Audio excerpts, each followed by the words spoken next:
जय श्री कृष्ण। श्रीमद् भगवद गीता एक अद्भुत किताब है।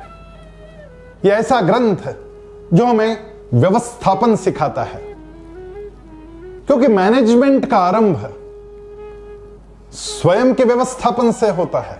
सेल्फ मैनेजमेंट, कि हम अपने आप को कैसे कंट्रोल कर सकते हैं, हम अपने मन को कैसे नियंत्रित कर सकते हैं। अक्सर होता यह है कि हमने हमारा कंट्रोल किसी और के हाथ में दे रखा होता है, हमारा रिमोट कंट्रोल किसी और के पास होता है। वो हम लोगों को कुछ करता है, उसकी क्रिया से हमारी जो प्रतिक्रिया जाती है वो प्रतिक्रिया गड़बड़ कर देती है। और भगवान अर्जुन से कह रहे हैं, सुख दुखे समय कृत्वा लाभा लाभौ जया जयौ ततो युद्धाय युज्यस्व नैवं पापम वाप्स्यसि। सुख और दुख तो समान मान, लाभ और अलाभ यानी हानि नुकसान, फायदा और नुकसान तो समान मान, जय और पराजय तो समान मान। उठ अर्जुन, युद्ध के लिए कृतनिश्चयी बन, युद्ध कर। भगवान बार बार ये बात कह रहे कि अपने आप को संभाल। अपने आप को संभालना यानी बहुत बड़ा काम है। नहीं तो छोटी सी पराजय से हम हतोत्साहित हो जाते। लेकिन छोटे बच्चे देखिए, जब वो फुटबॉल खेलते हैं, दो टीमें आपस में झगड़ती और दोनों ही उतना ही आनंद लेते, जबकि दोनों में से दोनों को ही ये पता है कि एक की हार होनी है और हो सकता है वो मैं भी हूं। लेकिन फिर भी बड़े आनंद के साथ खेलते और हार भी जाते तो बुरा नहीं मानते। कल फिर लड़ेंगे इस निश्चय के साथ उस मैदान से खुशी के साथ दोस्ती करते हुए अपने अपने घर पहुंचते। और इसलिए खेल का बड़ा महत्व है। बचपन में हर बच्चे को खेलने देना चाहिए, हारने देना चाहिए और जीत के लिए जूझने देना चाहिए। हम लोग छोटी छोटी बात पर रोने की आदत लगा चुके हैं। मैं कई व्यापारियों से मिलते रहता हूं। एक व्यापारी के यहां जाना हुआ। नीचे दुकान थी और ऊपर मकान था। काम की सारी बात हो गई और वो पीछे पड़ गया कि आज मेरे यहीं भोजन करके जाइए। तो मैं और थोड़ी देर रुक गया और इधर उधर की बातें चलती रही। मैंने पूछा, धंधा कैसे चल रहा है?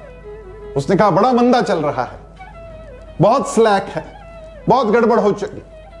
फिर आगे और भी बोला कि पिछले हफ्ते तो 5 लाख का नुकसान हो गया। मुझे बड़ा दर्द हुआ कि 5 लाख का नुकसान हो गया। और उसके हर वाक्य में, उसके चेहरे पर भी वो 5 लाख का नुकसान बार बार झलक रहा था। जैसे ऊपर से बुलावा आया, हम लोग घर गए और भाभी जी ने थालियां लगाई, हम लोग भोजन करने लगे। और भाभी बड़ी हंसी मजाक के साथ में भोजन परोस रही थी, बड़ी प्रसन्न नजर आ रही थी। और ये बार बार मुझे कहे जा रहे थे कि नुकसान हो गया, नुकसान हो गया। तो मैंने भाभी जी से पूछा कि भाई साहब को इतना बड़ा नुकसान हो गया, 5 लाख रुपए का नुकसान, तो आपको बुरा नहीं लग रहा है? तो वो हंसते हुए बोली, भाई साहब आप इनकी बातों में मत जाइए, इनकी ये आदत है। हुआ यूं ऐसा है कि इनको 10 लाख के मुनाफे की अपेक्षा थी, जहां पे केवल 5 लाख का फायदा हुआ। और इसलिए फायदे में 5 लाख का नुकसान हुआ। इसलिए पिछले 1 हफ्ते से यही बात कहे जा रहे हैं कि नुकसान हुआ, नुकसान हुआ। हम लोगों को रोने की आदत लग चुकी, और जिनको इस प्रकार रोने की आदत लग जाती है उनको जीवन में पराजय का सामना करना ही पड़ता है। और भगवान कहते हैं, सुख दुखे समय कृत्वा, एक जैसे बनो। कौन सी चीजें हमें दोलायमान करती, कौन सी चीजें हमारा रिमोट कंट्रोल दूसरों के हाथ में ले जाती? वो 3 चीजें हैं, अभाव, स्वभाव और प्रभाव। यदि हमारे पास किसी चीज का अभाव है, कोई चीज है नहीं, तो हमें बड़ा दर्द होते रहता है, दुख होते रहता है और हमारी प्रतिक्रियाएं गलत होती जाती है। किसी दूसरे के स्वभाव पर हमारी प्रतिक्रियाएं नियत होती है। यदि कोई हमें चिढ़ा रहा है तो हम चिढ़ जाते। चिढ़ाना उसका काम है, चिढ़ना या नहीं चिढ़ना आपके हाथ में है। तो दूसरों का स्वभाव आपके ऊपर कुछ प्रभाव करता रहता है। और तीसरी चीज है प्रभाव। दूसरे के पास कुछ चीज है, दूसरे का कुछ भला हो गया तो उसमें हमें दर्द होता है। दूसरे की अच्छी गाड़ी आ गई तो मेरे पास गाड़ी नहीं, उसके पास है, वो चीज हमारे ऊपर प्रभाव करती और इससे भी हम दुखी हो जाते।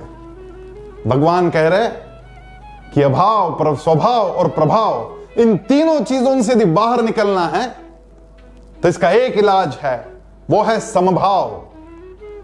हमारे मन में इन सब चीजों के लिए समभाव आ जाए। और एक बात बड़ी महत्वपूर्ण भगवान यहां कहते कि हर दर्द की एक दवा है और वो दवा है कुछ समय बीतने देना। हर दर्दनाक घटना के बाद हम लोग बहुत ज्यादा निराश हो जाते, दुखी हो जाते, लेकिन समय चलते फिर धीरे धीरे सब ठीक भी हो जाता है।